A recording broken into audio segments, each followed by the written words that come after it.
बोलो श्री वृंदावन बिहारी लाल की जय हो। श्री सद्गुरुदेव भगवान की जय हो। श्रीमद्भागवत महापुराण की जय हो। हनुमान जी महाराज की जय हो।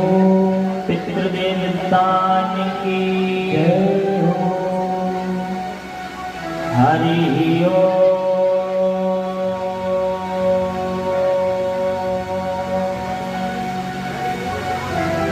स्वस्ति श्री गणेशाय नमः। स्वस्ति श्री गुरुकमलेभ्यो नमः। श्रीमातपितृकमलेभ्यो नमः। श्री पितृदेवताभ्यो नमः। गजाननं भूतगणाधिसेवितं कपित्थजम्बो फलचारुभक्षणम् उमासुतं शोकविनाशकारकं नमामि विघ्नेश्वरपादपङ्कजम्। बंसी विभूषित करान् नवनीरदावान्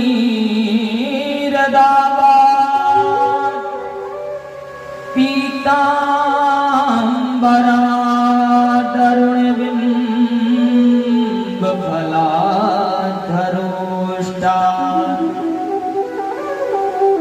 पूर्णेन्दु सुन्दर दरविन्द्रमुखार्यनेत्रात् कृष्णात् किमपि तात्तहं न जाने। कि जय जय जय राधारमण, कि जय जय जय राधारमण, जय जय नवल किशोर, जय गोपी चित चोर प्रभु, जय जय माखन चोर। सर्वमंगल्य मंगल्ये शिवे सर्वार्थ साधके शरण्ये त्र्यंबके गौरी श्री नारायणी नमोस्तुते। राधे मेरी मात है, पिता मेरे घनश्याम, इन दोनों के श्री चरण में मेरो बारंबार प्रणाम। अतुलित बलधामं हेमशैलावधेहं धनुजवरकिशानं ज्ञानिनामाकिगण्यं सकलगुणनिधानं वानराणामधीशं रघुपतिप्रियभक्तं वातजातं नमामि। श्री हनुमान जी को सुमरिए धरिए चित्त में ध्यान, संकट में रक्षा करें बाबा पवन पुत्र हनुमान, बाबा पवन पुत्र हनुमान, बाबा पवन पुत्र हनुमान। बोलो हनुमान जी महाराज की, श्री सद्गुरुदेव भगवान की, भागवत महापुराण की, जटाशंकर भगवान की, उमापति महादेव की, अपने अपने माता पिता की, अपने अपने पितृ देवी देवतान की जय जय श्री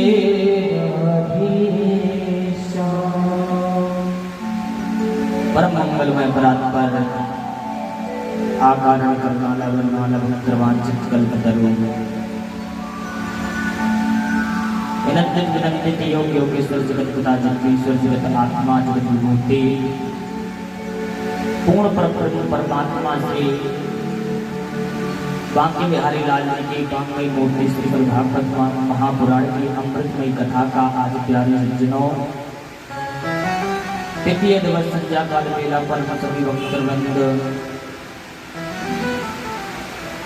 भूत भावन सरकार महादेव जी के चरणों में विराज करके भागवत महापुराण का स्वागत कर रहे हैं, जिसमें आज विगत 2 दिवसों से हम सभी लोग इस महायज्ञ में लगे हुए हैं। जिस प्रकार मिलिट्री का एक जवान सीमा पर महाराज लगा रहता है, उसी प्रकार हमारे मोदी नगर के वासी भक्तगण जितने भी हैं इस कथा में लगे हुए हैं, उसी प्रकार उसी भाव से महाराज इस महायज्ञ में हम सभी सेवा में प्रभु की लगे हुए हैं। बड़ा सुंदर हनुमान जी महाराज की कृपा सर्वप्रथम हमारे परम शास्त्र परम इष्ट बांके बिहारी लाल राधा माधव सरकार जी के चरणों में इस दास का कोटि कोटि नमन। ज्ञानी नामा के गण्यम जो इस कथा के सबसे बढ़िया वक्ता और सबसे सुंदर श्रोता अनंत बलवंत हनुमंत लाल जी महाराज उनके चरणों में भी इस दास का कोटि कोटि नमन कोटि कोटि वंदन। जगदम्बा पारंबा भगवती जी के चरणों में कोटि कोटि वंदन करते हुए बाबा महादेव जी के चरणों में कोटि कोटि वंदन। समस्त पितृ देवी देवताओं के चरणों में कोटि कोटि नमन वंदन करते हुए समस्त भक्ति स्वरूपा भक्तिमय माताएं बहनें एवं भक्तवृंद नगरवासी क्षेत्रवासी समस्त पुत्रबंधु साधु संत सभी को श्री सीताराम जी की मूर्ति मान करके व्यासपीठ से सभी को इसमें भरा प्रेम भरा राधे राधे। आइए बाबा गोस्वामी जी महाराज के 2 शब्दों में हम सारे जगत की वंदना करेंगे, फिर उसके उपरांत सभी लोग बड़े प्रेम से कथा में गोते लगाएंगे। सिया राम मैं सब जग जान, सिया राम मैं सब जग जान, करहूं प्रणाम जुगी मंगल भवन मंगलहारी, द्रवहु सो दशरथ जीरी चलत विमान कोलाहल होई, जय सिया राम कहें सबको।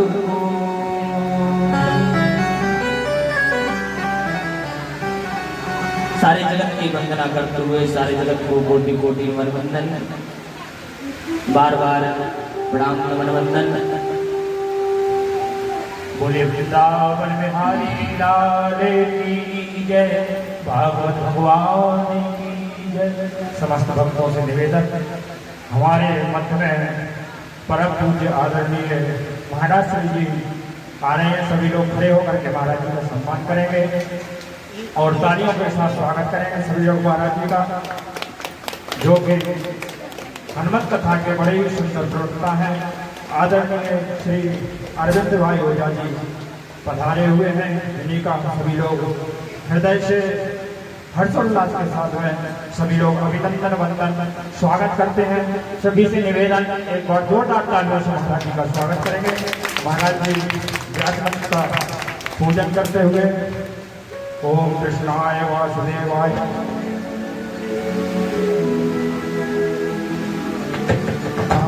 सच्चिदानंदरूपाय विश्वोत्पत्त्यादिहेतवे तावत्रय विनाशाय श्रीकृष्णाय वयं नमः। ओम व्यासाय विष्णुरूपाय व्यासरूपाय विष्णवे नमो वै ब्रह्मवे वासिष्ठाय नमो नमः। पूज्य महाराज जी भी व्यास जी महाराज जी का सम्मान करते हुए विप्र प्रसादात् धरणी धरोहम विप्र प्रसादात् कमलावरोहम विप्र प्रसादात् अजिताजितोहम विप्र प्रसादात् मम नाम राम विप्र प्रसादात् मम नाम राम। बोलिए भागवत भगवान की जय। सभी लोग करतल ध्वनि से महाराज जी का स्वागत करेंगे। पूज्य महाराज जी से निवेदन कि हम सभी कहते हैं बिनु हरि कृपा मिलहि नहीं संतान। जब तक भगवान की विशेष कृपा नहीं होती है, हम पर भगवान अनुग्रह नहीं करते हैं, तब तक हमको किसी संत के, किसी कथा प्रवक्ता के, किसी विशेष ब्राह्मण के दर्शन को नहीं हो पाते हैं। आज हम सभी का बड़ा ही परम सौभाग्य है कि हम सभी को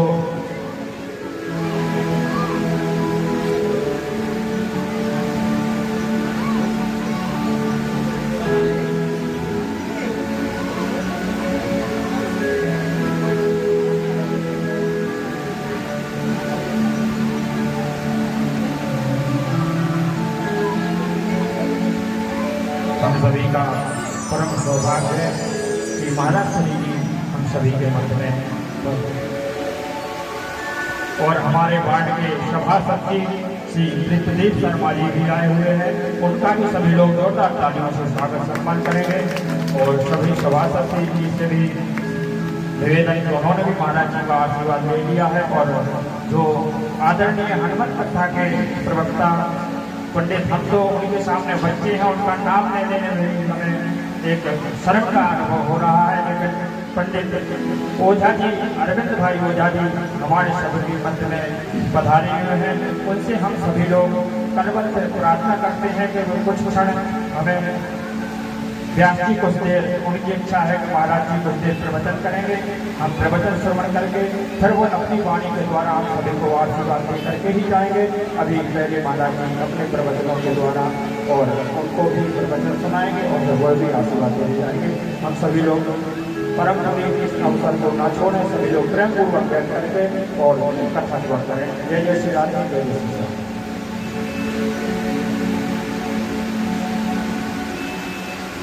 हम सभी भक्तों की मनोकामनाओं को पूर्ण करने वाले श्रीमद् भागवत कथा के आयोजन में कृष्णनगर वासियों की ओर से, सब भक्तों की ओर से तथा मर्मत जो श्री अरविंद भाई ओझा जी का हम सभी की ओर से स्वागत करते हैं। बड़ी आज महान विभूति हमारे मध्य में उपस्थित हुई, हम उनका हृदय से सभी की ओर से स्वागत करते हैं। कोटि कोटि धन्यवाद। उनका शुभ आशीर्वाद, उनके सुंदर मुखारविंद से वो दो शब्द आपको मध्य में धन्यवाद।